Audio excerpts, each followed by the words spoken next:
Mengejutkan, ada pungli di Rutan Merah Putih KPK. Angkanya tak main-main, 4 miliar rupiah. Kok bisa lembaga yang harusnya bebas perilaku korup malah jadi ladang korupsi? Ada apa di balik jeruji besi Rutan KPK? Saya akan mencari jawabnya.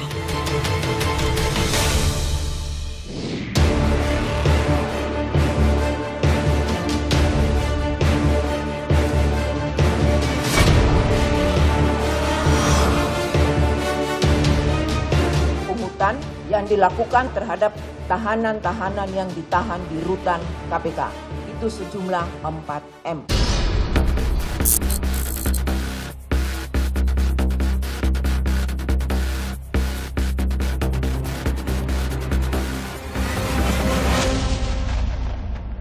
Kita masuk ke dalam Rutan KPK. Itu ada CCTV. Ini juga CCTV di atas kita. Kita coba masuk ke dalam Rutan KPK, tempat yang paling ditakuti oleh para koruptor. Pak, ada keperluan Pak? Saya Yonatan, udah dapat izin dari Karutan. Silakan. Saya pakai sandal Rutan KPK. Kita coba masuk. Iya, boleh. Di dalam Silakan. seperti apa? Nah, ini dia ruang tatap mukanya ya. Jadi tahanan akan keluar dari mana? Ini adalah area terbatas, jadi dari sini. Tahanan berada di balik ini. Tapi diagendakan misalnya sebulan sekali kita harus sidak, 2 bulan sekali atau 3 bulan sekali. Bahkan lebih sering dari itu. Sering ditemukan barang-barang yang tadi terlarang itu. Ya. Ada juga komentar yang muncul di luar. Kasus ini terjadi karena para pegawai KPK kehilangan figur berintegritas dari pimpinan. Apa tanggapan Anda soal itu? Kalau itu aja is too much, too expensive. Ada kecurigaan apa dari Anda yang mungkin terjadi di dalam sana sampai menghasilkan 4 miliar itu? Saya khawatirin ada kaitannya dengan bisnis proses penyelidikan, penyidikan, dan penuntutan.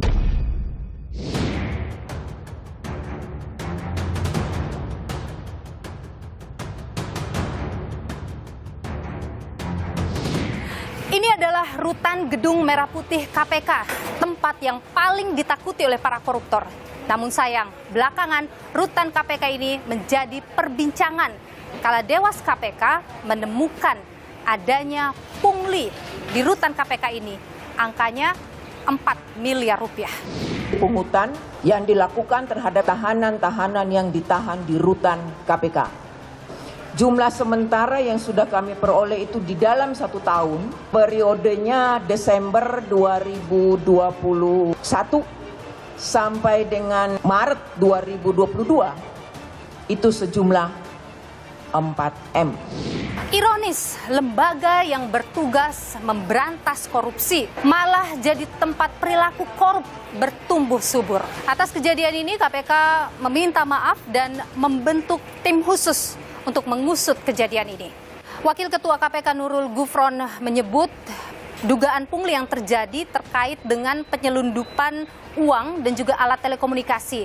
Para pegawai yang diduga terlibat dalam pungli ini sudah dinonjobkan untuk mempermudah proses penyelidikan dan juga penyidikan dugaan pungli ini. Bahwa rutan itu adalah tempat yang terbatas.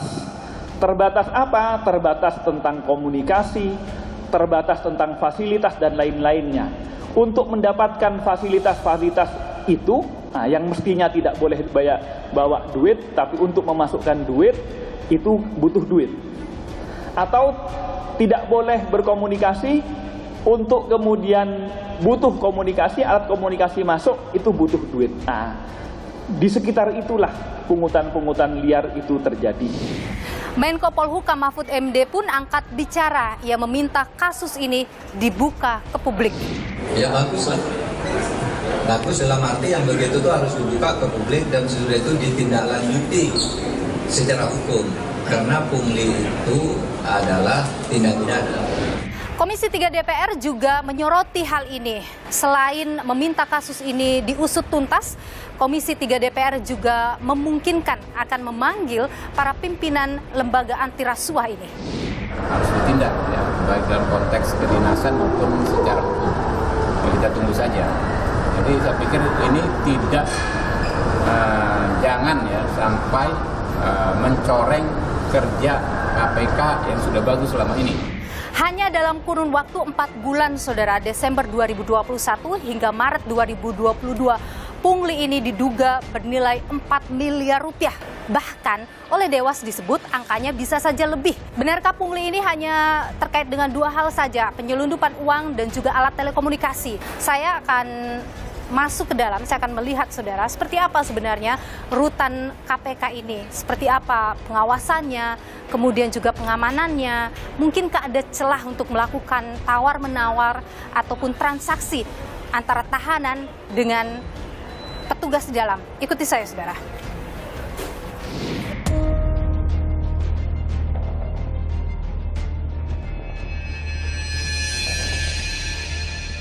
Pungutan yang dilakukan terhadap tahanan-tahanan di rutan KPK sejumlah 4M. Kami akan membagi 2 klaster tindak pidana korupsi. Tadi sudah dilakukan penyelidikan. Ada klaster insan KPK lainnya yang diduga melanggar disiplin.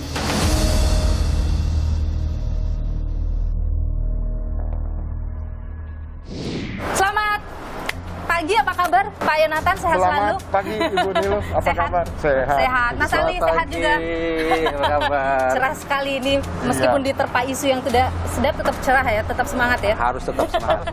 Jadi karena rutan ini lagi jadi pembicaraan, ada pungli dengan angka yang besar sekali, jadi banyak publik bertanya-tanya, seperti apa sih rutan KPK ini? Potensi main mata itu benar, besar peluangnya terjadi di sini. Jadi saya boleh nanya-nanya sambil lihat-lihat, boleh ya? Boleh. Boleh ya. Baik, dipersilakan Ibu Nilo. Ini pintunya, ini pintu khusus. Jadi ini proseduralnya bahwa memang rutan KPK ini teknis otonom. Oke, teknis otonom itu maksudnya apa? Jadi begini, segala sesuatu kaitan dengan pengelolaan rutan ini, Kepala Rutan mempunyai kewenangan yang otonom karena ini di bawah Kementerian Hukum dan HAM. Ada aturan tersendiri yang diberlakukan di rutan. Oke, semua wajib mematuhi. Semua wajib Meskipun mematuhi. itu pimpinan KPK yang mau melihat ke dalam. Wajib. Nanti mungkin Ibu Nilo bisa lihat sendiri apa yang akan dialami, prosesnya seperti apa. Kami persilakan, ini apa adanya, objektif. Silakan. Oke, jadi ini pintu khusus untuk pegawai KPK, benar ya? Karena untuk kunjungan beda lagi ya? Betul. Mohon izin, jadi bisa. Oke. Ya. Oke. Silakan. Yes. Dan ini sama dengan nanti dari pengunjung. Pengunjung tahanan, keluarganya, penasihat hukum, ini melalui jalur ini. Oke. Ini jalur kemana yang lurus ini, Pak? Ini keluar. Oh, ini keluar. Ya, jadi ada pintu juga untuk menjaga. Oke. Jadi rekan-rekan pengamanan itu pun sudah ada di sini. Oke. Untuk memastikan tidak adanya tamu yang tidak diundang lah gitu dalam tanda kutip. Baik. Silakan. Ini dia kita masuk ke dalam rutan KPK. Jadi kalau misalnya mau berkunjung ke dalam rutan KPK itu pintunya lewat sini ya pengunjungnya? Iya, di sana. Masuk di sana. Masuk di sini dan diawasi oleh 2 ini kan dari sana. Itu ada CCTV. Dan CCTV. Ini juga CCTV di atas kita. Ini Mas Agung. Oke, Mas Agung ini adalah PNYD dari Kementerian Hukum dan HAM, Dirjen Pas. Karena ini memang di bawah Kementerian Hukum dan HAM ya. Betul. Jadi semuanya ini harus diperiksa barangnya satu persatu ya Mas ya? Betul. Kalau terkait ini adalah layanan penitipan box. Penitipan box ya. Ini ada 2 layanan. Yang pertama layanan kunjungan badan. Yang kedua layanan penitipan box. Jadi yang penitipan itu artinya menitipkan barang milik dari penghuni rutan. Dari keluarga untuk tahanan yang ada di dalam. Oke. Dan itu benar-benar diperiksa satu persatu. Boleh dilihat tidak, diambil gambar proses pemeriksaannya itu? Boleh diambil ya? Kalau saya lihat di sini masing-masing punya box begitu ya Mas ya? Satu box dia untuk satu tahanan. Satu tahanan satu box. Jadi apapun yang dikirimkan masuk di dalam box itu. Setelah dari sini nanti ada X-ray. Oke. Jadi setiap apapun yang dibawa itu akan benar-benar dibuka satu persatu gitu Mas. Meskipun itu makanan. Ya. Karena prosedurnya seperti itu. Baik. Karena meminimalisir kemungkinan masuknya barang-barang terlarang ataupun barang-barang yang memang sudah dikhususkan tidak boleh masuk. Kunjungan berapa kali? Kunjungan badan ataupun penitipan barang? Penitipan barang itu kita layani 3 kali dalam 1 minggu. 3 kali Itu 1 di minggu. hari Senin, Rabu, dan Jumat. Untuk kunjungan orang kita layani 1 kali dalam 1 minggu. 1 kali dalam 1 minggu ya. Berapa lama boleh bertemu? 2 jam. Durasinya 2 jam. Jadi dari jam 10 sampai jam 12. Baik. Jadi setelah diperiksa secara fisik, kemudian dia diperiksa lagi melalui X-ray, dipastikan aman, tidak ada sesuatu dan lain hal yang tidak boleh masuk, baru boleh dikirim ke dalam tahanan ya. Oh, oke. Kunjungan badan. Ini untuk kunjungan badan. Hari ini tidak ada ya kunjungan badan, kan? Hanya seminggu sekali saja. Ini untuk mendaftar. Mendaftar saja ya. Untuk mendapatkan surat izin berkunjung. Oke. Di sini kita cek apakah sudah ada disetujui oleh penyidik atau pihak menahannya atau tidak. Oke, kalau sudah baru kita masuk ke sini. Coba boleh masuk ke dalam nggak nih? Jadi saat berkunjung itu tidak bisa ya membawa handphone, uang ke dalam. Itu sudah kita pisahkan dulu ya. Ketika barang itu masuk box, ketika badan, hanya badan yang masuk. Oke. Mau makanan, minuman, apa. Tidak ada yang bisa masuk ya. Kita coba masuk ke dalam rutan KPK. Lewat sini masuknya. Iya. Kita coba masuk. Ini adalah tempat yang paling ditakuti oleh para koruptor.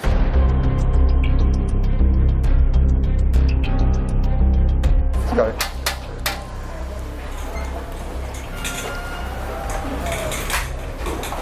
Saya buka dulu nih. Pak, ada keperluan Pak? Saya Yonatan. Udah dapat izin dari Karutan saya. Iya, ya. Selamat pagi. Selamat pagi. Pagi teman-teman. Siap. Ya, izin saya masuk ke rutan. Izin ya? Dulu Pak. Oke, baik. Saya taruh ininya ya.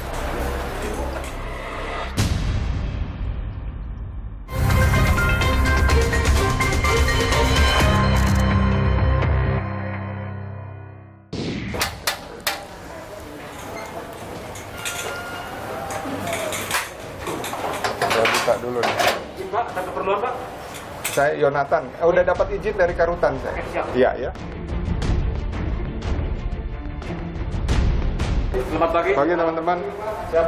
Ya, izin saya masuk ke rutan. Izin ya? Dulu Pak. Oke, baik. Saya taruh ininya ya. Oh, saya di sebelah sana. Jadi ini dipisah untuk perempuan dan laki-laki begitu. Ini ya? Oke.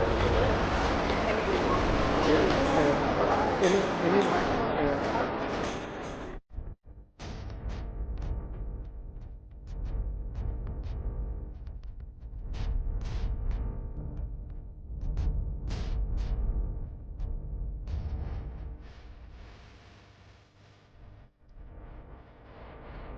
Kita ini kan datang dari luar diperiksa semua ini, mau masuk ke dalam. Kalau yang di dalam sini nih, misalnya mau masuk juga ke dalam, diperiksa juga? Tanpa ketentuan.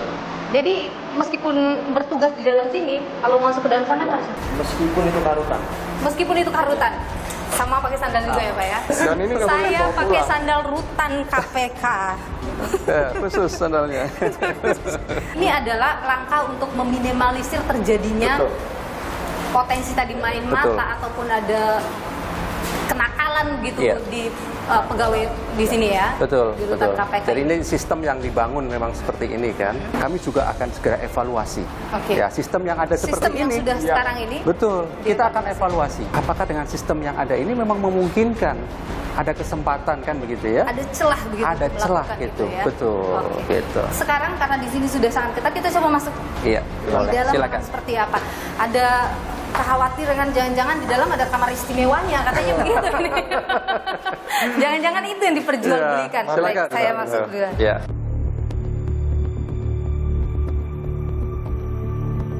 Oh, Ini ruang tatap muka keluarga. jadi ketika dari luar sudah diperiksa masuk ke dalam sini? Tadi di luar kan sudah membawa surat izin ya Bu ya? Iya. Nah, itu ada fotonya. Suratnya akan ditukarkan dengan ID card yang ada foto tahanan yang akan diusung. Oke, dia akan pakai ini ya, salah satunya. Dan Oke, misalnya nomor 1 gitu. Nah, setelah itu baru boleh masuk dari baru sini. boleh masuk dan maksimal 3 orang. Satu kunjungan, satu tahanan maksimal 3 orang dalam sekali kunjungan itu ya. Jadi ini dia tempat bertemu dengan tahanannya. Ya. Oke. Ini tempat belajar. Ruang tatap muka. Ruang tatap muka. Ini dia ruang tatap mukanya ya. Ini kami siapkan Ini apa ini? dulu untuk kunjungan online. Oh, ketika COVID ya? Iya. Oke. Masih ada kunjungan online, Mas Agung? Untuk sementara ini masih. Oke, Masih. masih. Ini ada CCTV juga ini di sini misalnya. Ada CCTV. Itu CCTV di CCTV belakang saya. Itu juga Iya. CCTV. Ini hanya satu penjaga saja di sini ya? Untuk penjaga ada 2. Ada 2. Oke. Selain itu juga kita backup oleh petugas penjagaan pengamanan di depan. Jadi ketika ramai Iya. bisa Ada masuk patroli dengan juga. berjangka. Oke. Baik. Sekarang ini di dalam rutan ini ada berapa tahanan? Dan berikutnya 30. Ada 30. Kapasitasnya berapa ini? 30. Jadi udah maksimal. Ini udah maksimal ya? Oke. Ini udah maksimal. Jadi tahanan akan keluar dari mana? Karena keluar dari sini. Dari sana ya?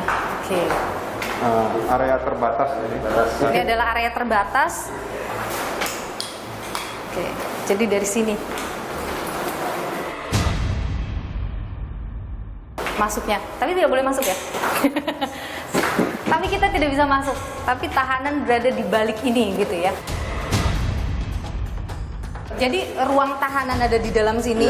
Itu mereka dalam bentuk seperti apa sih Mas? Ruang tahanan itu apakah kamar-kamar atau dalam satu ruangan ada berapa orang yang tinggal atau seperti apa? Jadi di SMP Merah Putih ini ada 2 blok tahanan.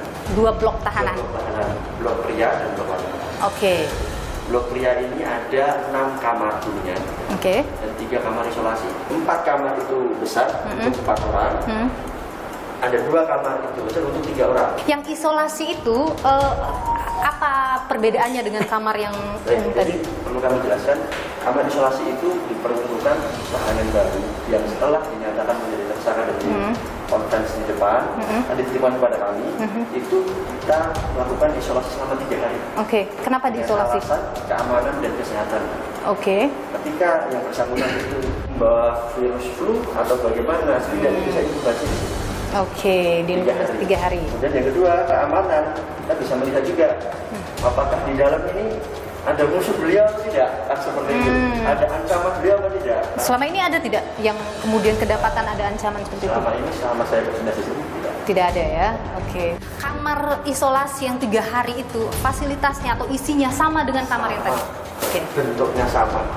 Ini kan ada informasi juga ya bahwa rutan KPK ini tidak manusiawi. Kami pastikan seluruh hak-haknya kami penuhi, Oke. gitu ya, dari kunjungan keluarga, kunjungan penasihat hukum, kunjungan rohani, kunjungan lain-lain yang diperbolehkan sesuai dengan aturan. Dokter Kami misalnya penuhi. kesehatan? Termasuk dokter kesehatan. Oke. Ya, kami juga punya klinik, gitu kan.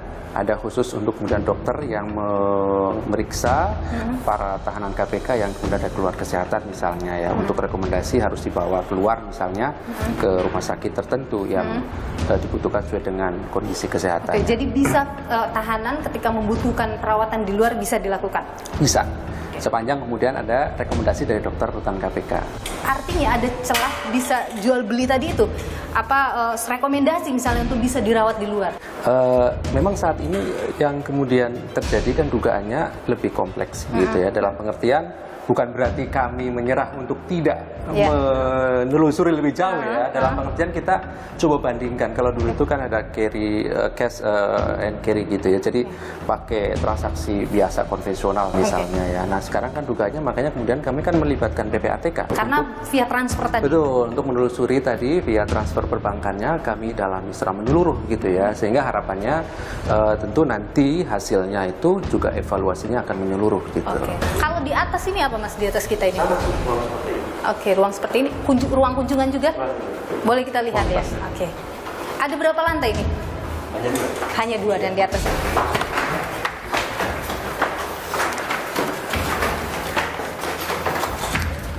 Ini ruang... Ini waktu pandemi. Oke. Ya, pandemi kan harus pakai. Oh. Iya, dia ada sekatnya. Jadi hanya di sini apa namanya pengunjungnya, di sana tak ada. Oke. CCTV juga ada di sana. Ini juga ini CCTV lebih banyak lagi nih.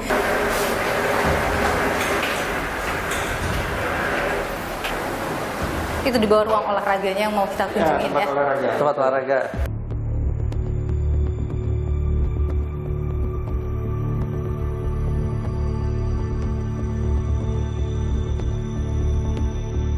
apa sih barang yang boleh dibawa oleh tahanan di dalam rutan dan yang tidak boleh? Alat komunikasi tidak boleh. Alat komunikasi tidak boleh. Kemudian logam, benda tajam itu sudah pasti tidak boleh ya. Senpi, narkoba. Oke, itu apa lagi ya? Jadi yang bisa dimiliki oleh seorang tahanan di dalam rutan KPK apa? Yang boleh ada di dalam selnya? Sebatas makanan, pakaian untuk beliau di dalam, peralatan mandi yang pribadi gitu ya. Obat-obatan pribadi juga. Obat-obatan pribadi boleh. Juga tidak masuk di dalam sel ya, karena kan diatur. Oh, hanya ketika minum saja kita berikan. Kalau misalnya sehari 3 kali, maka pada saatnya diberikan, diserahkan pada petugas, kemudian petugas serahkan, dan pada saat itu juga dilihat apakah diminum atau tidak. Setelah diminum, selesai, baru ditinggalkan. jadi begitu. tidak ada alasan mengatakan tidak minum obat begitu ya? Iya. Kalau misalnya uang boleh dibawa? Tidak boleh. Uang cash tidak boleh. Iya. Karena yang menarik dari temuan Dewas KPK adalah ada penyelundupan uang dan juga alat telekomunikasi. Itu sudah dipastikan uang ya, Mas? Iya, memang dari temuan beberapa sidak kan kemudian ada uang ya, makanya kemudian kan dilakukan penyitaan. Dari Biro Umum dan dari ini kan juga ada sidak rutan, sidak rutan secara rutin. Oke. Dan begitu saya melihat situasinya, saya perkirakan pasti ada barang-barang yang terlarang, gitu, yang terbatas terlarang, ini masuk. Makanya saya perintahkan untuk dilakukan sidak. Tapi diagendakan misalnya sebulan sekali kita harus sidak, 2 bulan sekali atau 3 bulan sekali? Bahkan lebih sering dari itu, saya perintahkan ke Karutan. Oke. Dalam sidak itu sering ditemukan barang-barang yang tadi terlarang itu? Ya. Sering? Ya ada pasti, ada. Jadi Paling banyak apa Pak yang biasa ditemukan? Yang pernah terjadi yang seperti disampaikan Pak Ali tadi, Pak Ali Fikri, dan itu faktual. Uang, handphone? Iya, seperti itu. Jadi di balik ini sudah ruang tahanan. Boleh ngintip nggak sih? Boleh, silakan.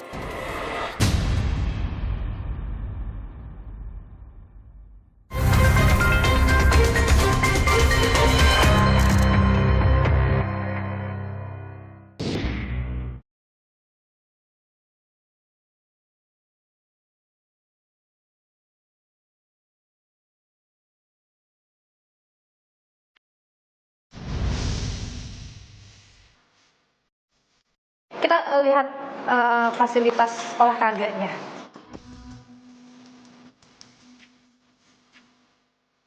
Baru masuk sudah langsung disambut 3 CCTV di sini nih. Iya. CCTV 1, 2, ini 3.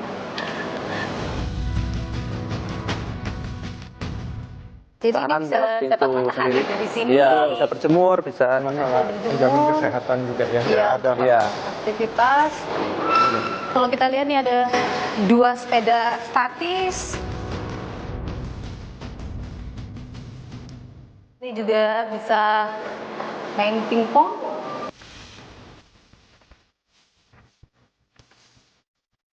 Dan kalau ke dancing kita juga tidak boleh ya? Tidak. Masih bisa. Oh ini masih bisa. Kita Masih coba bisa ya? dancing. Monggo. Ini juga Ya. Saya nggak bisa tembus. Iya. Ini batas terakhir. Ini batas. Terakhir ya, steril semuanya. Iya. Oke, jadi ini dia yang disebut tadi untuk fasilitas kesehatan ada ruang poliklinik, kemudian ini registrasi tahanan. Kita lihat ke dalam. Oke, ini ketika tahanan itu baru dititipkan ke sini, maka registrasi di sini. 3-4 petugas biasanya. 4 petugas biasanya. Kalau ruang klinik boleh lihat juga ya? Oh iya, klinik. Ruang poliklinik, pelayanan kesehatan ada 2. Oke. Pelayanan kesehatan terjadwal dengan pelayanan kesehatan ICDMT. Ada berapa dokter yang di? Dokter ada 2. Ada 2 di sini. Satu laki-laki, 1 perempuan. Tapi lagi tidak ada ya? Lagi tidak ada. Lagi tidak ada dokter. Lagi tidak ada. Ini di atas apa mas? Ini ruang staff. Oh ini ruang staff di atas. Sudah ada larangan ini. Dan Sudah tidak bisa masuk. ini sudah tidak bisa Kalau masuk. pegawai mau ke atas naik ini. Jadi di balik ini sudah ruang tahanan. Boleh ngintip nggak sih? Boleh, silakan. Ruang tahanan wanita Jadi di kalau sini. ini Ini barang-barang apa ini? Untuk apa? Barang-barang Jadi bagian di lemari dalam tidak ada lemari ya bukan? Pakainya ini? Pakainya box besar ini. Jadi baju ataupun buku, berkas-berkas mungkin apa namanya terkait persidangannya. Jadi kalau baru masuk baru dititipkan di sini, mereka dapat ini. Box besar, box kecil. Terus kemudian perlengkapan mandi ini gratis juga? Iya diberikan. Baik. Dan itu ada bantal, itu yang gratis juga ya dari sini, selimut, sandal, termasuk kasur. Ini kasurnya? Oke. Yuk kita lihat. Ini matras ya.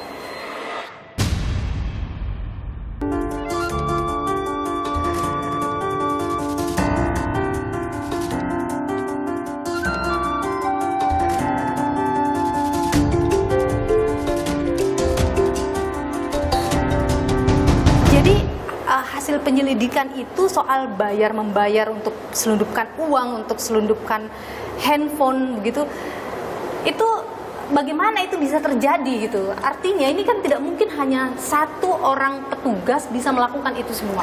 Iya, kami sudah melakukan 5 hal. Oke. Yang pertama dilimpahkan pada proses penindakan ya oleh KPK sendiri gitu ya di bagian penyelidikan.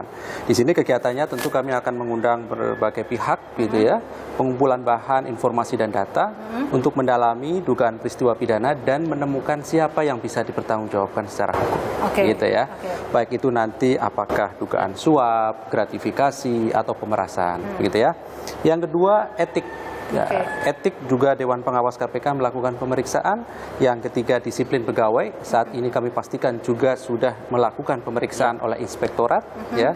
Yang keempat kami juga membebas tugaskan seluruh petugas yang ada di rutan ini diganti kemudian dengan petugas yang lain dengan harapannya tentu untuk memudahkan proses tadi itu gitu ya, tidak terganggu ketika nanti dia ditempatkan di unit tertentu gitu ya. Yang kelima, kami lakukan evaluasi secara menyeluruh. Bahkan kemarin kan kami segera nanti akan membentuk tim khusus gitu kan. Betul. Ada juga kita kerjasama dengan Kementerian Hukum dan HAM gitu ya. Kemudian ya dari Ditjenpasnya. Kemudian dalam proses penyelidikan tadi kerjasama dengan PPATK untuk menelusuri transaksi perbankan. Gitu. Yang tadi dinonaktifkan atau dinonjobkan mereka itu yang bekerja dalam kurun waktu Desember 2021 hingga Maret 2022. Ya, itu kan kemarin temuan sementara kan begitu ya. Berarti yang dinonjobkan tidak hanya yang di Merah Putih saja. Dari keempat rutan. Iya, karena memang sistemnya kan rolling. Iya, sistemnya rolling. Karutan waktu Desember 2021 sampai Maret 2022 itu sama dengan karutan yang sekarang? Berbeda. Artinya ada, karutan yang pada saat itu bertugas itu juga di saat ini masih ada di sini atau tidak? Sudah tidak ada di sini. Tapi ia juga diperiksa. Iya, pasti nanti kan keseluruhan kan. Dari kurun waktu itu kemudian keseluruhan. Ketika kemudian sudah dipindah dari KPK dalam rangka untuk kebutuhan keterangan oleh penyidik pun pasti kemudian kami juga undang dan kami panggil gitu. Komentar yang muncul di luar kasus ini terjadi karena para pegawai KPK kehilangan figur berintegritas dari pimpinan. Apa tanggapan Anda soal itu? Jadi begini ya, kalau kemudian pendapat gitu ya, ataupun opini yang dikeluarkan oleh pihak tertentu, ya kita hargai bahwa itu adalah sebuah pendapat. Tetapi yang pasti bahwa ketika kami melakukan 5 hal tadi dalam rangka untuk menjaga marwah KPK secara kelembagaan dan juga menjaga integritas seluruh insan KPK. Gitu, sanksinya apa nanti kalau misalnya sudah ketahuan pemecatan? Kan tadi ada 3 ya, pidana, etik, disiplin pegawai. Dan 3-tiganya dilakukan. Ini yang sedang proses. Iya, sedang proses. Kalau kemudian terbukti ya pasti kemudian kami lakukan penindakan dan bisa berjalan beriringan ya antara ini etik dan juga pidananya. Berjalan. Baik. Sekali lagi tentu publik menunggu terus karena ini sesuatu yang mengejutkan publik. Ada dugaan rasuah di rumah anti rasuah begitu. Tentu keterbukaan KPK ditunggu dan dinantikan nantinya. Terima kasih Pak Yonatan. Pak Yonatan adalah Kepala Biro Umum KPK. Juga Mas Ali Fikri, Kepala Bagian Pemberitaan. Juga Mas Agung ya. Terima kasih sudah berbagi informasi dan pandangan di dulu. Terima kasih juga sudah diajak kita berjalan-jalan melihat gedung KPK. Sehat selalu Bapak-bapak. Terima kasih Pak. Sehat selalu Mas. Kalau mau okupasi ruangan kok banyak sekali uangnya. Kalau itu aja balikannya is too much ya, too expensive gitu loh perkiraan saya gitu. Ada kecurigaan apa dari Anda yang mungkin terjadi di dalam sana sampai menghasilkan 4 miliar itu?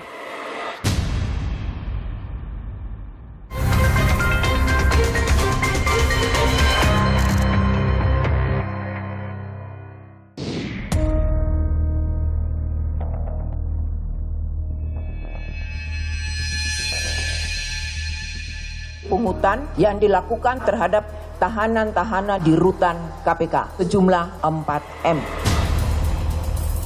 Kami akan membagi 2 klaster tindak pidana korupsi. Tadi sudah dilakukan penyelidikan. Ada klaster insan KPK lainnya yang diduga melanggar disiplin.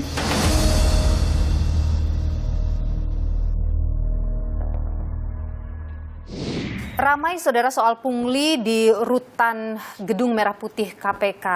Apa yang terjadi? Kenapa?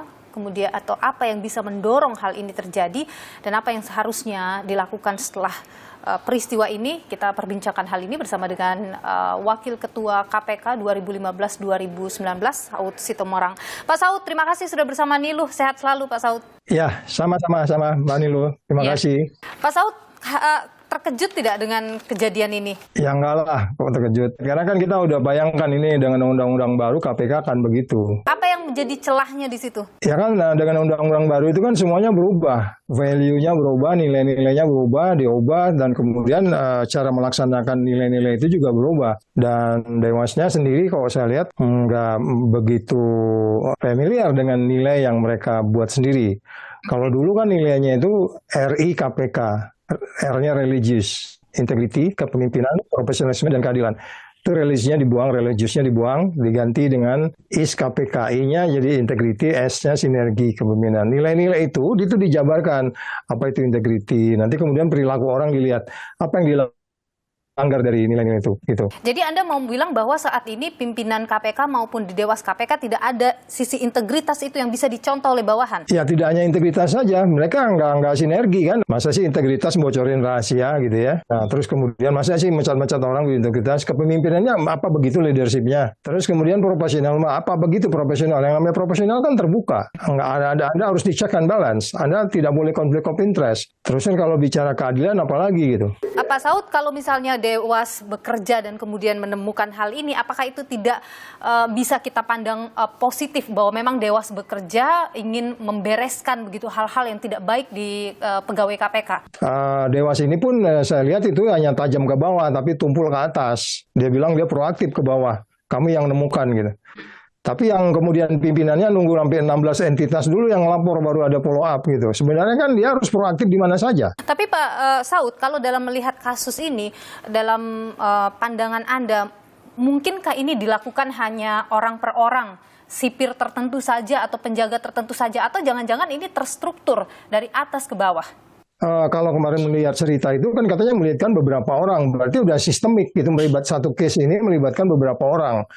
Dan beberapa orang berarti kan masing-masing punya pekerjaan kan. Cuman kan saya kembali bertanya, ini sebenarnya dalam rangka mengokupasi ruangan atau apa gitu. Kalau mengokupasi ruangan kok banyak sekali uangnya. Kalau itu aja balikannya is too much ya, too expensive gitu loh perkiraan saya gitu. Ada kecurigaan apa dari Anda yang mungkin terjadi di dalam sana sampai menghasilkan 4 miliar itu? Ya saya hanya bisa menganalisis, tidak menuduh. Analisis boleh salah. Saya khawatirin ada kaitannya dengan bisnis proses penyelidikan, penyidikan, dan penuntutan.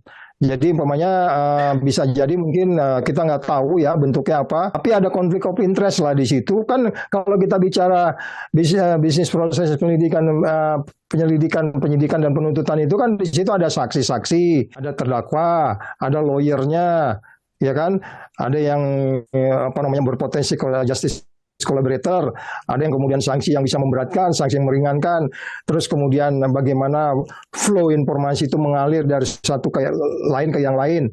Umpamanya bisa jadi setiap pembicaraan itu seperti apa, yang sehingga si A yang nggak boleh ketemu sama si B nggak boleh ketemu si C, dan seterusnya. Nah itu yang perlu didalami. Bisnis proses apa yang bisa terganggu atau terancam kerahasiaan yang terlebih.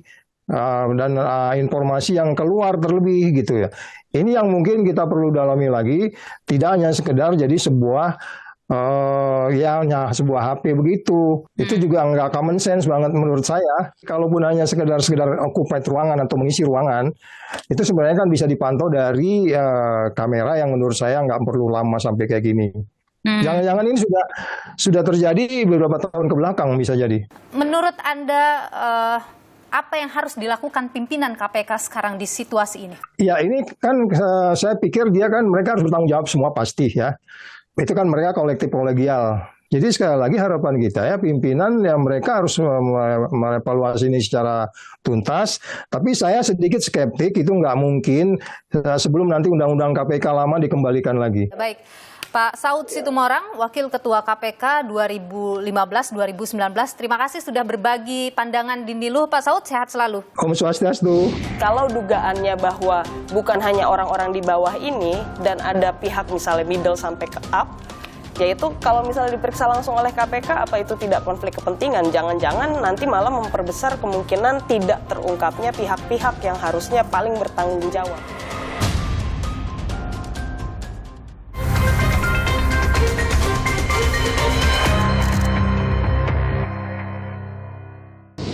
Indonesia Corruption Watch (ICW) menyebut bahwa terjadinya pungli di rutan KPK karena hilangnya sosok berintegritas dari pimpinan KPK. Apakah kemudian perlu dilakukan reformasi di tubuh pimpinan KPK atau di KPK sendiri begitu? Setelah kasus ini kita perbincangkan hal ini bersama dengan Lalola Ister, peneliti dari Indonesia Corruption Watch (ICW). Mbak Lola, terima kasih sudah bersama Niluh. Jadi ICW mencurigai tidak hanya mungkin dua perkara itu saja, menyelundupkan uang dan handphone. Iya, kalau sampai ada bukti sebaliknya ya kita perlu menduga bahwa itu lebih dari sekedar handphone atau misalnya uang gitu ya, karena itu nilai yang cukup besar dan tentu tanggung jawabnya juga bisa ditarik sampai ke pimpinan gitu, karena memang meskipun kesannya agak jauh gitu ya, karena ini kesannya mungkin hanya sipirnya, hanya kepala rutan misalnya. Tapi biar bagaimanapun kan fungsi pengawasan itu dia melekat juga pada atasannya langsung ataupun yang paling atas dari lembaga itu. Tapi apakah kita harus menyalahkan pimpinan KPK saja misalnya dalam kasus ini? Tentu tidak hanya pimpinan KPK, tapi kembali lagi karena ini domainnya ada di bawah kelembagaan KPK gitu ya, jadi ya otomatis dia akan terbawa gitu. Sebetulnya jadi sumir juga karena pimpinannya juga adalah figur yang problematik gitu. Jadi di satu sisi kita berharap ada perbaikan, tapi di sisi lain juga kita harus dengan penuh kesadaran mengetahui bahwa pimpinan KPK itu juga bermasalah. Gitu. Anda jadi, pesimis? Bisa dibilang demikian, karena kalau misalnya mau dibuktikan sebaliknya ya kasus ini seperti yang saya bilang tadi, ini kan sudah dugaan tindak pidana sebetulnya. Dugaan tindak pidananya bukan main-main juga, korupsi gitu ya. Kalaupun dia dalam bentuk pemerasan misalnya, itu juga dilakukan oleh pegawai publik yang tetap masih jadi domainnya Undang-Undang Tipikor. Sehingga dalam konteks itu harusnya ini tetap diproses dalam penanganan perkara pidana gitu, dan itu harus dilakukan oleh penegak hukum lain, jangan oleh KPK gitu. KPK silakan proses etiknya. Tapi jangan berhenti di situ, itu pertama. Kedua, silakan langsung sampaikan hasil pemeriksaan itu dan minta agar penegak hukum lain itu memproses secara pidana. Kalau dugaannya bahwa bukan hanya orang-orang di bawah ini dan ada pihak misalnya middle sampai ke up, yaitu kalau misalnya diperiksa langsung oleh KPK, apa itu tidak konflik kepentingan? Jangan-jangan nanti malah memperbesar kemungkinan tidak terungkapnya pihak-pihak yang harusnya paling bertanggung jawab. Kalau ICW menyebut bahwa figur berintegritas dari pimpinan KPK itu tidak ada, apakah artinya harus ada reformasi begitu di dalam tubuh pimpinan KPK atau bagaimana? Sebetulnya reformasi itu pertama, salah satu syarat utamanya itu adanya regulasi yang kuat ya. Sayangnya itu juga yang hilang dari KPK. Setelah revisi Undang-Undang KPK 19/2019 itu kan betul-betul terlihat bagaimana KPK itu declining ya performa kerjanya, terutama dalam hal penindakan. Mampu nggak Presiden dalam sisa waktunya sekarang ini itu kemudian mengeluarkan perpu gitu ya untuk mengembalikan Undang-Undang KPK yang dulu. Kalau nggak, kita akan berhadapan dengan KPK yang seperti sekarang ya, memang secara desainnya. Siapa pimpinannya nanti? Betul. Baik, Lalola Ister, peneliti Indonesia Corruption Watch (ICW). Terima kasih sudah berbagi informasi dan pandangan di Niluh. Sehat selalu Mbak Lola. Terima kasih Mbak Niluh.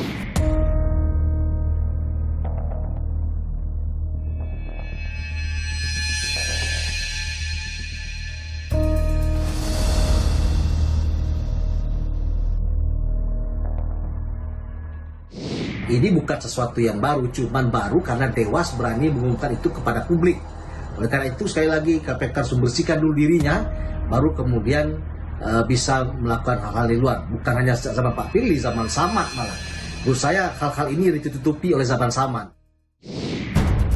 Komisi Pemberantasan Korupsi tak henti jadi sorotan. Belum selesai kasus dugaan kebocoran informasi penyelidikan korupsi di Kementerian ESDM yang menyeret Ketua KPK Firly Bahuri, muncul kasus baru. Dewan Pengawas KPK temukan pungutan liar di rumah tahanan KPK senilai 4 miliar rupiah. Pungli bernilai fantastis ini dikumpulkan hanya dalam waktu 4 bulan saja, dari Desember 2021 hingga Maret 2022. Namun KPK menduga pungli sudah terjadi sejak lama di rutan KPK.